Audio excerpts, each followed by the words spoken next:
Նախ եկեք ֆիքսենք, որ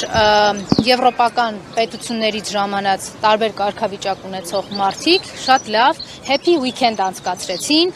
լավ ռեստորաններ այցելեցին Հայաստանում, բայց դրանից զատ Հայաստանին չտվեցին որևէ քաղաքական կամ միջազգային հնարավորություն հարթակ խնդիրներ բարձրաձայնելու, մարտահրավերներ բարձրաձայնելու կամ դրանց դիմակայունության հետ կապված ինչ-որ ծրագրային ամփոփում կամ ելքեր փնտրելու, որովհետև Նիկոլին ընդամենը պետք էր այդ նկարը, այդ պատկերը, որ ամեն ինչ շատ կանաչ է, երկինքը ամենակապույտն է իր իշխանության կառավարման ժամանակահատվածում եւ ինքը այն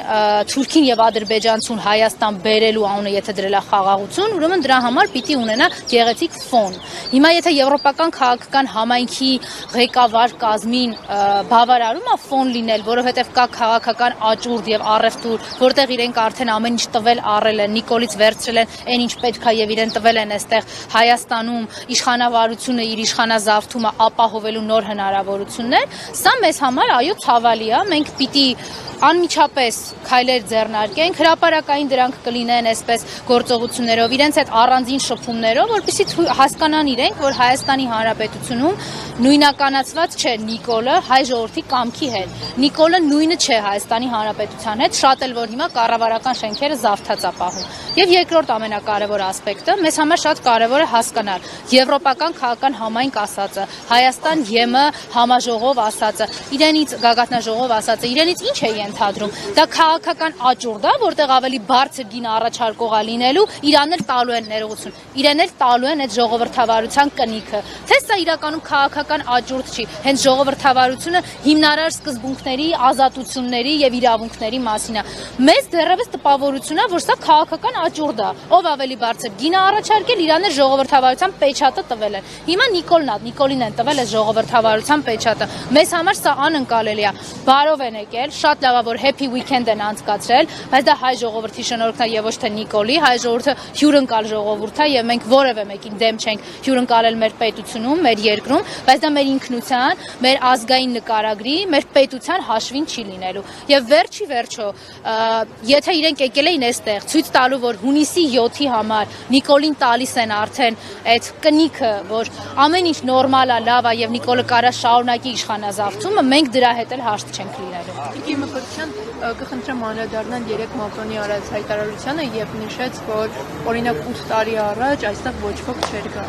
Դա ակնհայտ է, որ այն լավ ժամանակը, որ վերջի 2 օրը Մակրոնը անցկացրել է Երևանյան փողոցներում, իր հիշողության հետ կապված կարծում եմ ինչ-որ խնդիրներ են առաջացել, որովհետեւ ինքը ոչ առաջին եւ թույլ տվեք ասեմ, ոչ էլ վերջին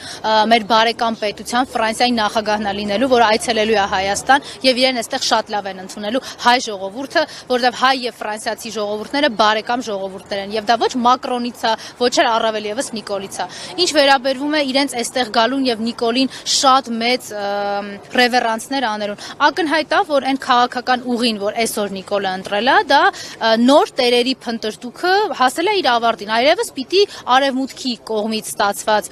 պեչատներով ինքը շարունակի իր իշխանազավթումը։ Մարտը 2020 թվականի նոյեմբերի 9-ին ուզում էր ռուսական ուղեծրով գնար, ինքը շարունակում էր այդ ուղեծիրը։ Ու գիտեք ինչ, այդ իր հակառուսականությունը կամ չգիտեմ որոշ մարդիկ փորձում են իր այլ բևեռների հարելը հիմնավորել, այդպիսի բան չկա, չզարմանաք, եթե մայիսի 9-ին ինքը գնա Պուտինի կողքը նստի, ոնց էր ասում, այդ ինչքան սիրուն ա ձեր պարադը, ոնց եմ սիրում ես այս պարադը նայել։ Իր համար ոչ մի խնդիր չկա, ինքը ոչ մի իզմեր չունի, ոչ մի հնարավորություններ չունի այս կամ այն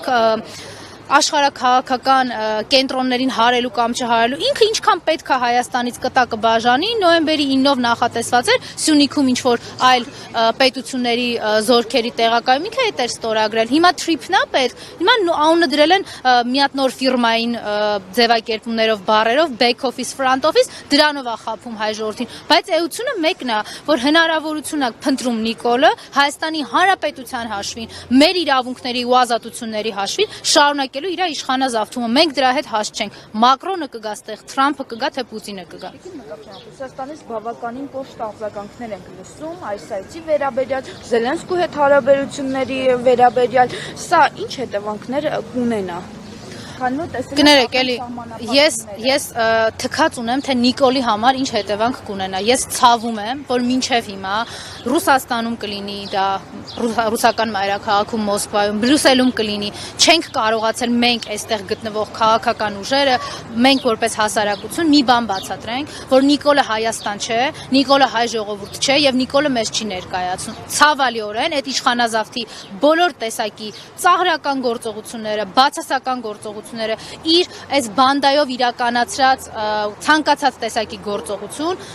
ընկալվում է որպես Հայաստանի Հանրապետության կողմից կատարված գործողություն։ Ձեր տված հարցի հնարավորությունից օգտվելով նաև մի անգամ եւս ասում եմ, Հայաստանը Նիկոլ չէ, Հայաստանի արված գործողությունները, Նիկոլի արած գործողությունները Հայաստանի գործողությունները չեն։ Եվ հենց որ Հայաստանում պետականությունը վերականգնվի, ամեն ինչին կտրվի իրավական գնահատական։ Ես նորից եմ կրկնում, Հայաստանի Հանրապետությունը թատերաբեմ սարքել նրանց համար, ովքեր ցանկանում են բզկտել մեր պետությունը, ովքեր ընդհանրապես պատրաստ են, որ այստեղ Ալիևը հենց երեք Երևանում ճիշտ է դեռևս տեսակապով, բայց կարծում հերու չի, որ կգա այստեղ հրապարակի կենտրոնից էլ մեզ հացաթակ կտա, մարդը մեզ սեպարատիզմի մեջ է մեղադրում։ Հայ ժողովրդի, ինքնորոշված ժողովրդի, Արցախի ժողովրդի իրավունքները ոտնահարածը, ցեղասպանական գործողություններ իրականացրած եւ էթնիկ զտում կատարածը, ստեղ խոսում է ինչ որ պատերազմական հանցագործությունների մասին, Նիկոլն էլ ձև է անում, որ ոչ մի բան չի լսել։ Էլի ասում է, տեսեք ինչ խաղաղ է, ամեն ինչ կապույտ է եւ կանաչ։